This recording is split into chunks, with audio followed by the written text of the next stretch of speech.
Welcome to Books Reader Hub, where we bring your favorite books to life. Subscribe for the best summaries. दोस्तों, क्या आपने कभी सोचा है कि कुछ लोग बिना शोर मचाए, बिना दिखावे के, बिना बड़ी सैलरी के भी धीरे धीरे अमीर कैसे बन जाते हैं, जबकि कुछ लोग अच्छी कमाई करने के बाद भी हमेशा पैसों के पीछे भागते रहते हैं। सच यही है, अमीरी सिर्फ इनकम से नहीं बनती, हैबिट्स से बनती है। दुनिया में एक देश ऐसा है जहां लोग डिसिप्लिन, सिंप्लिसिटी और साइलेंट कंसिस्टेंसी से वेल्थ क्रिएट करते हैं, और वही हैबिट्स आज आपकी फाइनेंशियल लाइफ बदल सकती हैं। जरा सोचिए, अगर आप हर महीने ज्यादा पैसा बचाना शुरू कर दें, बेकार खर्च रोक दें, अपने काम में वैल्यू बढ़ा दें, मिस्टेक से सीखना शुरू कर दें और इमोशंस की जगह सिस्टम पर चलें, तो 1 साल बाद आपकी जिंदगी कहां हो सकती है? फर्क यहीं पैदा होता है। एवरेज लोग पैसे आते ही खर्च कर देते हैं, स्मार्ट लोग हैबिट्स बनाते हैं जो पैसा खींच कर लाती हैं। आज की इस पावरफुल वीडियो में आप जानेंगे जापान की 9 ऐसी हैबिट्स जो क्वाइटली रिच बनाती हैं, कैसे छोटे daily changes long term wealth create करते हैं, क्यों डिसिप्लिन टैलेंट से बड़ा वेपन है, और कैसे सिंपल माइंडसेट शिफ्ट्स आपकी इनकम, सेविंग्स और लाइफ डायरेक्शन बदल सकते हैं। याद रखिए, ये सिर्फ मोटिवेशन नहीं है, ये प्रैक्टिकल विजडम है जिसे अपनाने वाला इंसान धीरे धीरे फाइनेंशियल स्ट्रेस से बाहर निकल सकता है। इसलिए इस वीडियो को आखिर तक जरूर देखिए, क्योंकि हर अगले हैबिट के साथ पिक्चर और क्लियर होती जाएगी और शायद एक हैबिट आपकी पूरी जिंदगी बदल दे।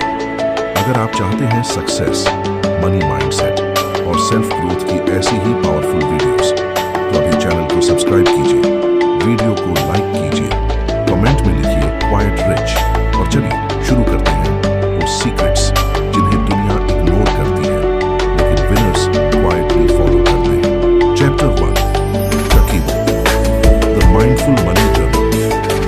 क्या आपने कभी महसूस किया है कि पैसा आता भी है और चला भी जाता है, लेकिन जाता कहाँ है ये पता ही नहीं चलता। महीने की शुरुआत में कॉन्फिडेंस होता है, वॉलेट भरा होता है, प्लान्स बड़े होते हैं, और महीने के आखिर में सिर्फ एक सवाल बचता है, पैसा गया कहाँ? सच यही है, बहुत से लोग कम इसलिए नहीं पढ़ते क्योंकि उनकी इनकम कम है, बल्कि इसलिए क्योंकि उनका ध्यान कम है। पैसा चुपचाप नहीं जाता, वो अननोटिस्ड जाता है। यही वो जगह है जहां ककीबो आपकी जिंदगी बदल सकता है। जापान की ये पावरफुल हैबिट कहती है, हर खर्च को लिखो, सिर्फ याद मत रखो, लिखो, क्योंकि जो चीज लिखी जाती है वो कंट्रोल में आती है, जो सिर्फ दिमाग में रहती है वो बहाना बन जाती है। सोचिए, आपने आज चाय पी, ऑनलाइन कुछ ऑर्डर किया, अननेसेसरी रिचार्ज किया, थोड़ा स्नैक लिया, एक रैंडम चीज खरीद ली। हर खर्च छोटा था, लेकिन जब वही छोटे खर्च मिलते हैं तब बड़े गोल्स बनते हैं। फर्क यही पैदा होता है। गरीब माइंडसेट बड़े खर्च से डरता है, स्मार्ट माइंडसेट छोटे लीक्स बंद करता है। जरा इमेजिन कीजिए, एक इंसान है जो हर महीने 30,000 रुपए कमाता है, दूसरा भी उतना ही कमाता है। पहले को महीने के अंत में स्ट्रेस मिलता है, दूसरे को सेविंग्स। क्यों? क्योंकि दूसरे ने ककीबो अपनाया, उसने हर खर्च लिखा, उसने कैटेगरीज बनाई, जरूरी, यूजफुल, इमोशनल, वेस्टफुल, और कुछ ही दिनों में उसे ट्रूथ दिख गया। उसे पता चला कि पैसा शॉर्टेज नहीं था, अवेयरनेस शॉर्टेज थी। याद रखिए, नंबर्स इमोशन से ज्यादा ऑनेस्ट होते हैं। जब आप लिखते हैं कि इस महीने 2500 रुपए सिर्फ क्रेविंग्स में गए, 1800 रुपए रैंडम सब्सक्रिप्शंस में गए, 3000 रुपए इंपल्स शॉपिंग में गए, तब एक्सक्यूजेस खत्म होने लगते हैं, और जहां एक्सक्यूजेस खत्म होते हैं वहीं ग्रोथ शुरू होती है। ककीबो सिर्फ खर्च लिखना नहीं है, ये खुद को मिरर दिखाना है, क्योंकि कई लोग मार्केट को ब्लेम करते हैं, फैमिली को ब्लेम करते हैं, सैलरी को ब्लेम करते हैं, लेकिन नोटबुक खोलते ही असली कल्प्रिट सामने आ जाता है। अनकंट्रोल्ड हैबिट्स, थोड़ी हार्श ट्रूथ है लेकिन पावरफुल है। अब इमेजिन कीजिए, आप हर रात सिर्फ 5 मिनट देते हैं, दिन का खर्च लिखते हैं, खुद से पूछते हैं, क्या ये जरूरी था? क्या इससे वैल्यू मिली? क्या इसे अवॉइड किया जा सकता था? यही छोटे सवाल बड़े बदलाव लाते हैं। पहले महीने शॉक लगेगा, दूसरे महीने कंट्रोल आएगा, तीसरे महीने कॉन्फिडेंस आएगा, और फिर धीरे धीरे मनी रिस्पेक्ट करना शुरू करेगा उस इंसान को जो मनी को रिस्पेक्ट करता है। सच यही है, वेल्थ हमेशा अर्निंग से शुरू नहीं होती, अवेयरनेस से शुरू होती है। अगर आपको पता ही नहीं कि पैसा कहाँ जा रहा है,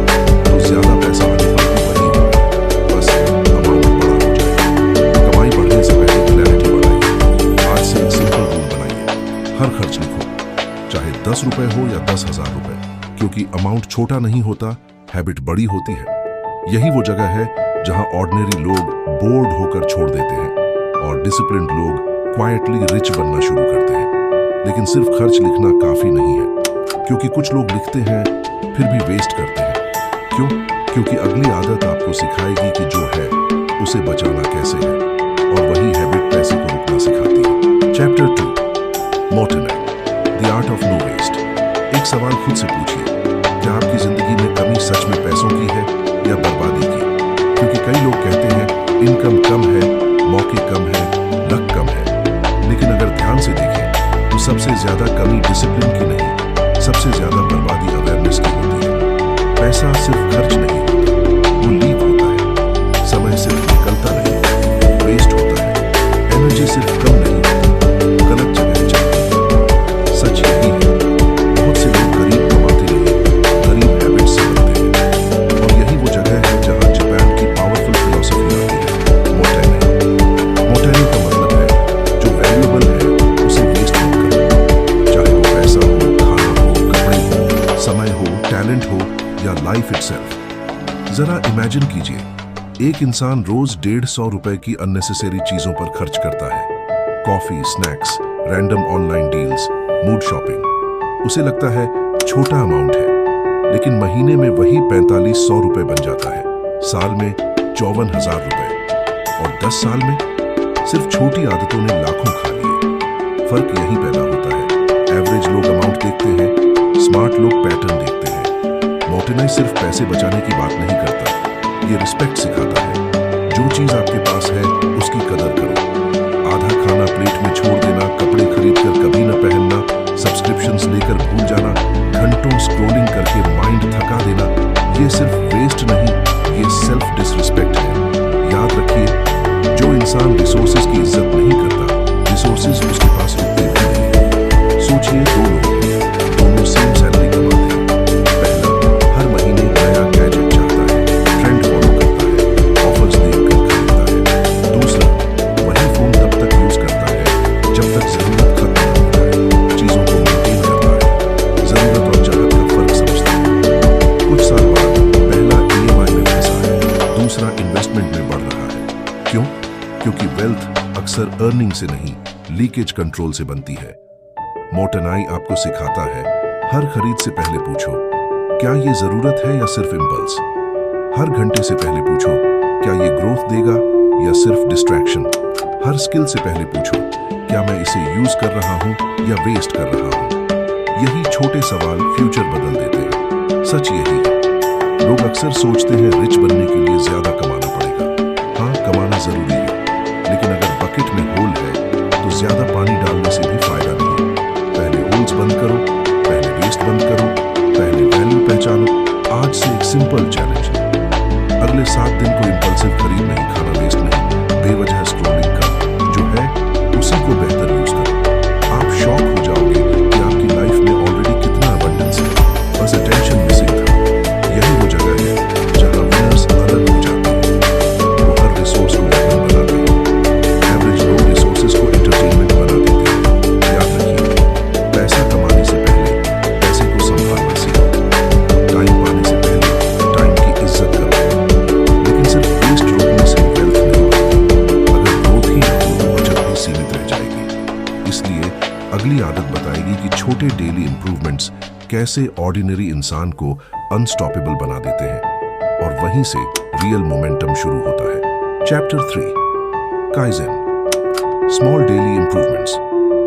क्या आपने कभी नोटिस किया है कि कुछ लोग अचानक सक्सेसफुल दिखते हैं, लेकिन उनकी सक्सेस कभी अचानक होती ही नहीं?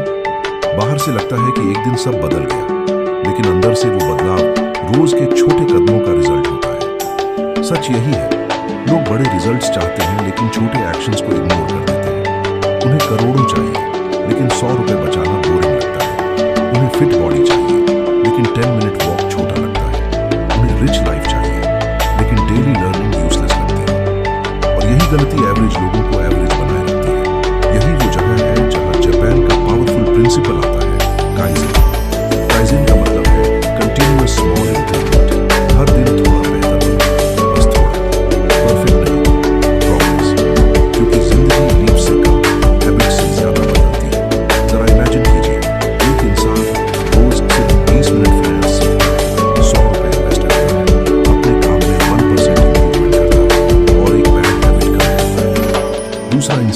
मोटिवेशन वीडियोस देखता है, प्लान्स बनाता है, बड़े सपने बोलता है, लेकिन एक्शन जीरो। 1 साल बाद फर्क शॉकिंग होगा। क्यों? क्योंकि कंपाउंडिंग सिर्फ मनी में नहीं, हैबिट्स में भी होती है। फर्क यही पैदा होता है। लूजर्स इंटेंसिटी पर जीते हैं, विनर्स कंसिस्टेंसी पर। मंडे को जोश में 5 घंटे काम करना आसान है, लेकिन 300 दिन रोज 30 मिनट देना मुश्किल है, और जो मुश्किल है वही वैल्यूएबल है। याद रखिए, ड्रामेटिक चेंज एक्साइटिंग लगता है, साइलेंट चेंज लाइफ बदलता है। काइजन हमें सिखाता है कि खुद से रोज पूछो, आज मैं कल से 1% बेटर कैसे बन सकता हूं।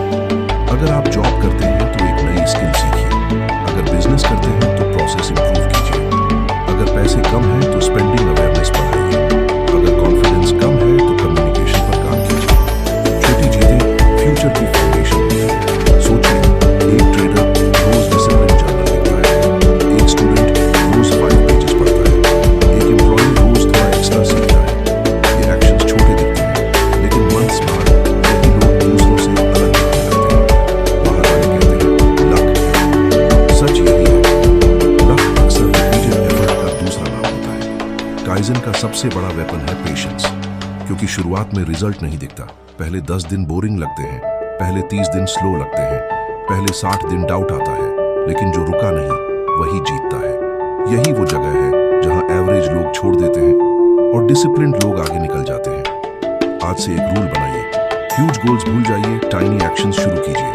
रोज 50 रुपए सेव करो, रोज 15 मिनट सीखो, रोज 10 पुशअप्स करो, रोज एक अननेसेसरी एक्सपेंस हटाओ, रोज एक यूजफुल कनेक्शन बनाओ।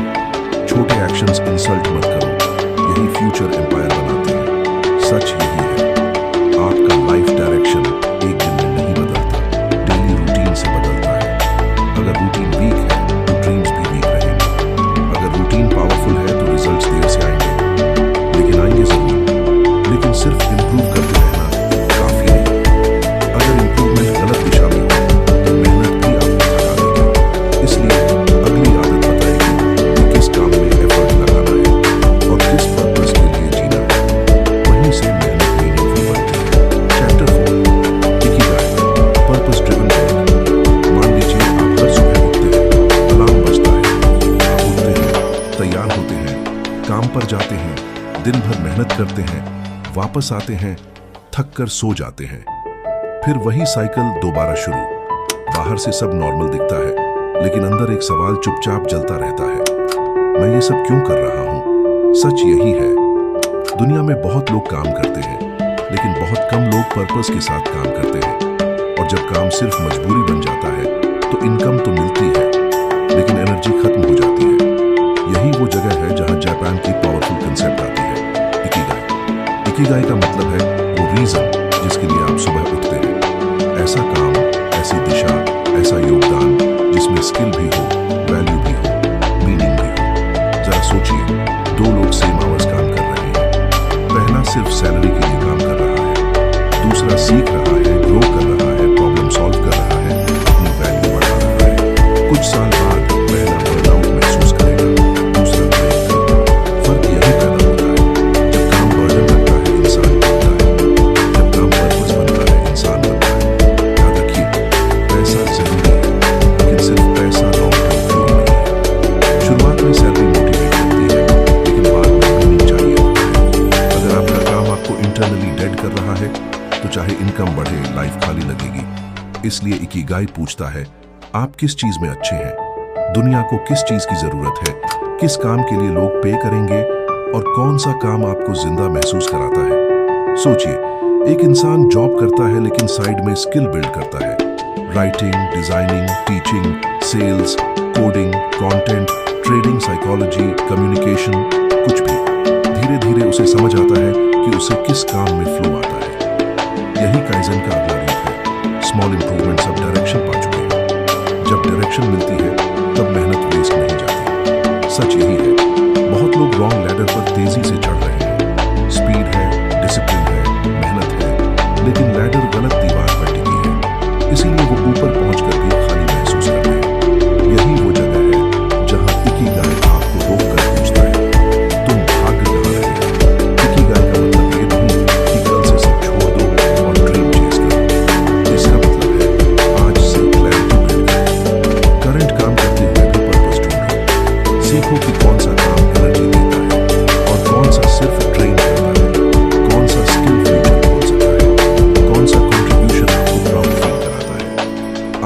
सिंपल एक्सरसाइज करो।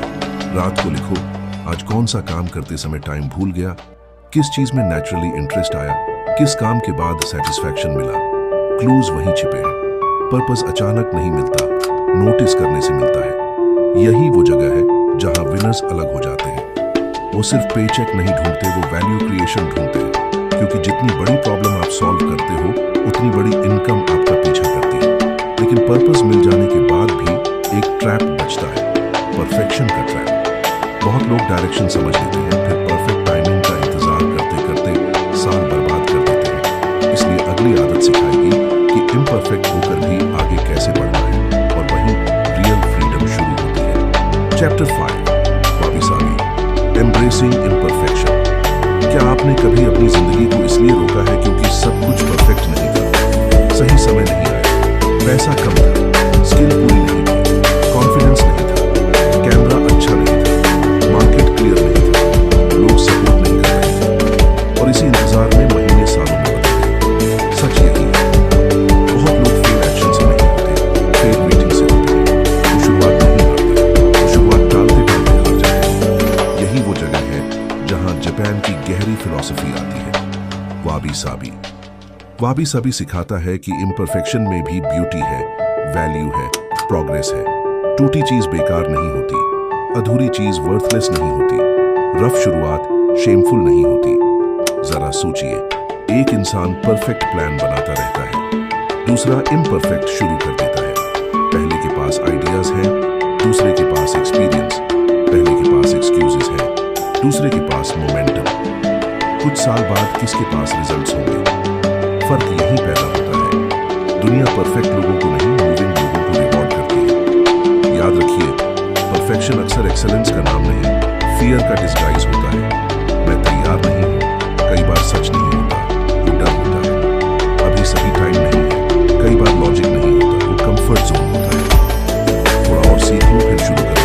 कई बार ग्रोथ नहीं, डिले होता है, और डिले की सबसे बड़ी कीमत टाइम देता है। सोचिए, कोई यूट्यूब चैनल शुरू करना चाहता है लेकिन कैमरा परफेक्ट नहीं, कोई बिजनेस शुरू करना चाहता है लेकिन लोगो परफेक्ट नहीं, कोई इन्वेस्टिंग शुरू करना चाहता है लेकिन मार्केट परफेक्ट नहीं, कोई स्किल सीखना चाहता है लेकिन रूटीन परफेक्ट नहीं। साल गुजर जाते हैं।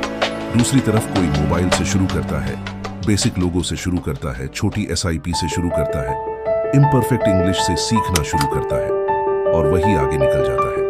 सच यही है, शुरुआत मैसी होती है, मास्टरी बाद में आती है। वाबी-साबी आपको सिखाता है कि फ्लॉज को एनिमी मत समझो। रफ एजेस ही स्टोरी बनाते हैं, गलतियां ही फीडबैक देती है, शुरुआती एम्बैरेसमेंट ही कॉन्फिडेंस बनाती है। जब तक आप ऑकवर्ड बिगिनर नहीं बनते, तब तक स्किल्ड क्रिएटर नहीं बन सकते। यही वो जगह है जहां एवरेज लोग जजमेंट से डर कर रुक जाते हैं, और विनर्स इम्परफेक्ट दिखकर भी चलते रहते हैं। आज से एक नया रूल बनाइए, परफेक्ट का इंतजार बंद, अवेलेबल से शुरू। अगर जिम नहीं जा सकते, घर पर वर्कआउट करो। बड़ा इन्वेस्टमेंट नहीं कर सकते, छोटा शुरू करो। स्टूडियो नहीं है, फोन से रिकॉर्ड करो। फुल क्लैरिटी नहीं है, नेक्स्ट स्टेप लो, क्योंकि क्लैरिटी चलने से आती है, सोचते रहने से नहीं। सच यही है, आपकी जिंदगी को परफेक्ट कंडीशंस नहीं चाहिए, कमिटेड एक्शन चाहिए। दुनिया में सबसे महंगे ड्रीम्स वो हैं जो सिर्फ दिमाग में रह गए। उन्हें किसी ने रिजेक्ट नहीं किया, उनके ओनर ने डिले कर दिया। एक और हार्श ट्रूथ सुनिए, लोग आपकी इम्परफेक्शंस उतनी नोटिस नहीं करते जितना आप सोचते हो। लोग अपनी जिंदगी में बिजी हैं, जो नोटिस करते हैं वो रिजल्ट आने पर क्लैप्स भी वही करते हैं। इसलिए ऑडियंस के डर से फ्यूचर मत रोको। लेकिन इम्परफेक्ट एक्शन शुरू करने के बाद भी एक चैलेंज आता है, कंट्रोल की आदत। हर चीज अपने हिसाब से चाहिए, हर रिजल्ट तुरंत चाहिए, और जब लाइफ वैसा नहीं करती, लोग टूट जाते हैं। इसलिए अगली आदत बताएगी कि कब रुकना है, कितना लेना है, और बैलेंस कैसे रखना है। वहीं से सस्टेनेबल वेल्थ बनती है। चैप्टर 6, हरा-हाची, द 80% रूल। जरा एक पल के लिए सोचिए, आपकी सबसे बड़ी प्रॉब्लम कमी नहीं, ज्यादा होना भी हो सकती है। ज्यादा खाना, ज्यादा खरीदना, ज्यादा बोलना, ज्यादा चेस करना, ज्यादा कंज्यूम करना। दुनिया हमें सिखाती है कि जितना ज्यादा लोगे उतना ज्यादा खुश हो जाओगे। लेकिन सच यही है, बहुत बार एक्सेस ही स्ट्रेस बन जाता है। पेट भरने से पहले मन भरता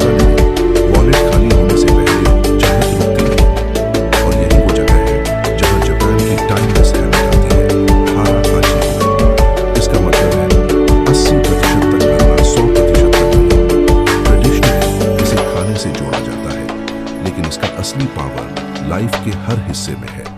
ईट till 80%, spend till 80%, commit till 80%, consume till 80%।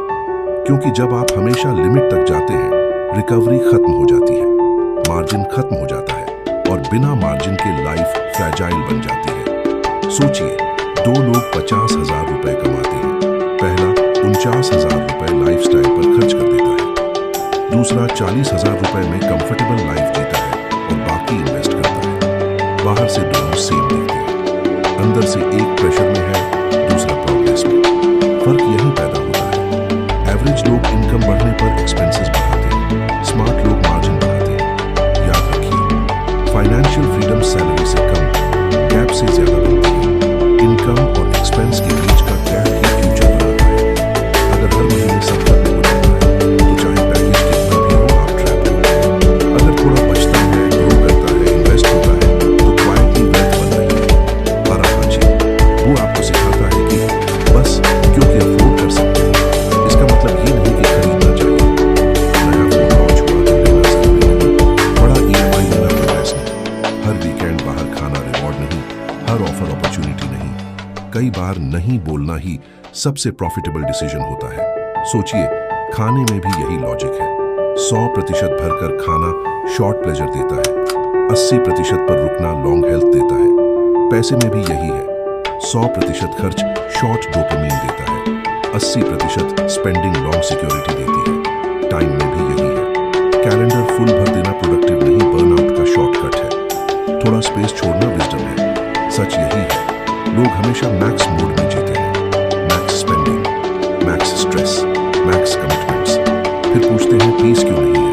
क्योंकि पीस मार्जिन में रहती है, सांस लेने की जगह में रहती है, बैंक बैलेंस के बफर में रहती है, खाली टाइम के कुछ घंटों में रहती है। आज से एक सिंपल रूल बनाइए, हर एरिया में 80% सोचिए। प्लेट में थोड़ा स्पेस छोड़ो, बजट में थोड़ा स्पेस छोड़ो, स्केड्यूल में थोड़ा स्पेस छोड़ो, एनर्जी में थोड़ा रिजर्व छोड़ो। यही रिजर्व इमरजेंसीज में शील्ड बनता है, अपॉर्चुनिटीज में फ्यूल बनता है। यही वो जगह है जहां विनर्स अलग हो जाते हैं। वो सिर्फ कमाते नहीं, कैपेसिटी बचाते हैं। वो सिर्फ भरते नहीं, बैलेंस रखते हैं। क्योंकि ओवरलोडेड इंसान डिसीजंस खराब लेता है, रिजर्व्ड इंसान क्लियर सोचता है। लेकिन बैलेंस बनाना आसान तब है जब सब स्मूथ हो। असली टेस्ट तब आता है जब लाइफ दर्द देती है, डिले देती है, स्ट्रगल देती है। बहुत लोग अबंडेंस में डिसिप्लिन्ड दिखते हैं, एडवर्सिटी में टूट जाते हैं। इसलिए अगली आदत बताएगी कि मुश्किल समय में स्टेडी कैसे रहना है, और वहीं कैरेक्टर से वेल्थ पैदा होती है। चैप्टर 7, गमन, एंड्योरेंस एंड सेल्फ डिसिप्लिन। क्या आपने कभी देखा है, कुछ लोग मुश्किल आते ही टूट जाते हैं और कुछ लोग उसी मुश्किल में और मजबूत हो जाते हैं। दोनों के सामने प्रॉब्लम सेम होती है, प्रेशर सेम होता है, दर्द सेम होता है, लेकिन रिजल्ट अलग होता है। क्यों? क्योंकि लाइफ हमेशा टैलेंट का टेस्ट नहीं लेती, कैरेक्टर का टेस्ट लेती है। सच यही है, बहुत लोग नॉलेज की कमी से नहीं हारते, एंड्योरेंस की कमी से हारते हैं। उन्हें पता होता है क्या करना है, लेकिन वो इनफ टाइम तक टिक नहीं पाते। यही वो जगह है जहां जापान की पावरफुल हैबिट आती है, गामन। गामन का मतलब है डिग्निटी के साथ स्ट्रगल सहना, प्रेशर में काम रहना, दर्द में डिसिप्लिन बनाए रखना, बिना ड्रामा, बिना शिकायत, बिना हर मुश्किल पर टूटे। जरा इमेजिन कीजिए, दो लोग बिजनेस शुरू करते हैं, दोनों को लॉसेस मिलते हैं, स्लो ग्रोथ मिलती है, रिजेक्शन मिलता है। पहला पैनिक कर देता है, डायरेक्शन बदलता रहता है, हर सेटबैक पर क्विट सोचता है। दूसरा सीखता है, एडजस्ट करता है, टिकता है। कुछ साल बाद किसके पास स्टोरी होगी? फर्क यही पैदा होता है। विनर्स हमेशा स्मार्टेस्ट नहीं होते, कई बार लॉन्गेस्ट लास्टिंग होते हैं। याद रखिए, सक्सेस कई बार स्पीड का नहीं, स्टैमिना का गेम है। शुरुआती एक्साइटमेंट में दौड़ना आसान है, लॉन्ग बोरिंग सीजन में स्टेडी रहना मुश्किल है। मंडे मोटिवेशन कॉमन है, 200 डे डिसिप्लिन रेयर है, और जो रेयर है वही वैल्यूएबल है। सोचिए, ट्रेडिंग में लॉस आया, एवरेज इंसान रिवेंज ट्रेड करता है, गमान वाला इंसान पॉज करता है, रूल्स फॉलो करता है। जॉब में प्रमोशन नहीं मिला, एवरेज इंसान बिटर हो जाता है, गमान वाला स्किल बढ़ाता है। फिटनेस में रिजल्ट स्लो आया, एवरेज इंसान छोड़ देता है, गमान वाला रूटीन रहता है। यही छोटी रिस्पॉन्सेस फ्यूचर डिसाइड करती है। सच यही है, लाइफ आपको प्रोवोक करेगी,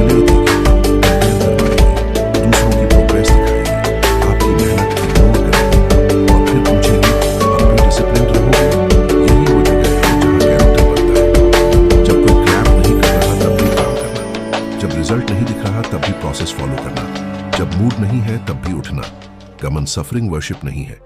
इसका मतलब दर्द ढोना नहीं, स्ट्रेंथ बनाना है। इसका मतलब यह नहीं कि गलत सिचुएशन में फंसे रहो। इसका मतलब है सही डायरेक्शन में टेम्पररी पेन टॉलरेट करना, जिम की सोरनेस, स्किल सीखने की फ्रस्ट्रेशन, सेविंग की रिस्ट्रेंट, बिजनेस की अनसर्टेनिटी।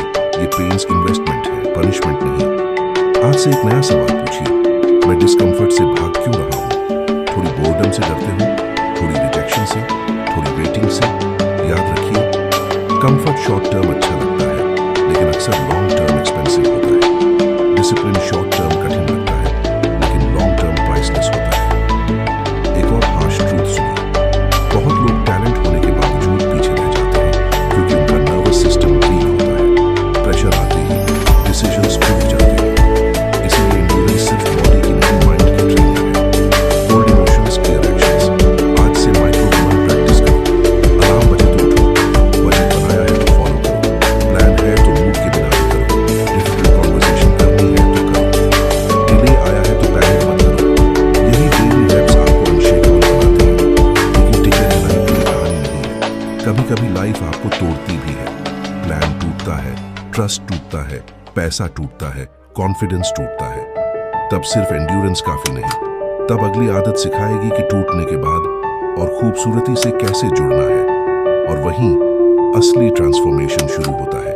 चैप्टर 8, किंत्सुकुरोई, रिपेयर विद गोल्ड। सोचिए, अगर आपकी सबसे बड़ी हार ही आपकी सबसे बड़ी ताकत बन जाए तो?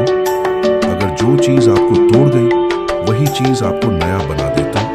ज्यादातर लोग टूटने से डरते हैं, लॉस से, रिजेक्शन से, फेलियर से, बिट्रेयल से, डेट से, पब्लिक एम्बैरेसमेंट से, क्योंकि उन्हें लगता है कि वंस ब्रोकन ऑलवेज डैमेज्ड। लेकिन सच यही है, कई लोग हार से नहीं हारते, हार के मीनिंग से हारते हैं। वो समझ लेते हैं कि क्रैक आ गई मतलब कहानी खत्म। और यही वो जगह है जहां जापान की एक्स्ट्राऑर्डिनरी फिलॉसफी आती है, किंत्सुकुरोई। किंत्सुकुरोई का मतलब है टूटी हुई पॉटरी को सोने से जोड़ना। क्रैक छुपाई नहीं जाती, हाईलाइट की जाती है, क्योंकि टूटना शेम नहीं, हिस्ट्री है। स्कार वीकनेस नहीं, एविडेंस है कि आप सर्वाइव किए। जरा इमेजिन कीजिए, दो लोग बिजनेस में फेल हुए। पहला खुद को फेलियर मान लेता है, दूसरा फेलियर को डेटा मानता है। पहला शर्म में छुप जाता है, दूसरा सीखकर स्ट्रॉन्गर मॉडल बनाता है। कुछ साल बाद किसके पास विजडम होगी? फर्क यहीं पैदा होता है। इवेंट सेम होता है, आइडेंटिटी अलग बनती है। याद रखिए, लॉस पेनफुल होता है लेकिन यूजलेस होना ऑप्शनल है। अगर आपने पैसे गंवाए और लेसन नहीं लिया तब असली नुकसान हुआ।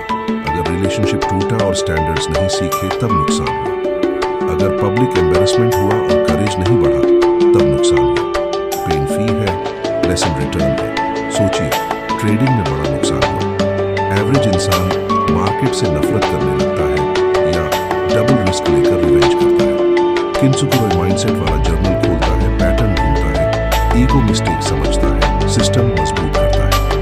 डेट में फंसे, शेम में डूबने के बजाय स्किल बढ़ाओ, बजट बनाओ, इनकम सोर्स क्रिएट करो। रिजेक्शन मिला, प्रूफ समझो कि अटेम्प्ट किया था।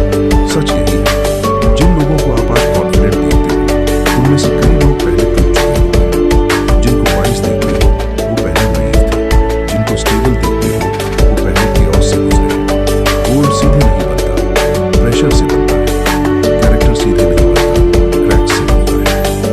यही वो जगह है जहां एवरेज लोग अपनी स्टोरी खत्म मान लेते हैं। मेरे साथ ऐसा हो गया, अब मैं क्या करूं? विनर्स कहते हैं, मेरे साथ ऐसा हुआ, अब मैं क्या बनूं? लैंग्वेज बदलते ही फ्यूचर बदलने लगता है। आज से एक एक्सरसाइज करो, अपनी 3 बड़ी फेलियर्स लिखो, फिर सामने लिखो, मैंने क्या सीखा? मैं अब किस चीज को पहले से बेटर समझता हूँ? कौन सी गलती अब दोबारा नहीं करूंगा? आप देखोगे कि आपके वूम्स के अंदर विजडम छुपी है, बस आपने कभी देखा नहीं। किंत्सुकुरोई ये नहीं कहता कि दर्द फील मत करो, फील करो, मोर्न करो, प्रोसेस करो, लेकिन वहीं मत बसो, क्योंकि कुछ लोग दुख को घर बना लेते हैं, जबकि दुख सिर्फ पैसेज था। एक और हार्श ट्रूथ सुनिए, जो इंसान कभी नहीं टूटा कई बार वो शैलो रहता है। जिसने लॉस देखा है वो ग्रेटिट्यूड समझता है, जिसने रिजेक्शन देखा है वो रिस्पेक्ट समझता है, जिसने खाली पॉकेट देखी है वो मनी वैल्यू समझता है। लेकिन हीलिंग के बाद भी एक फाइनल मास्टरी बचती है, हर चीज कंट्रोल नहीं होती। कुछ लॉसेस एक्सप्लेन नहीं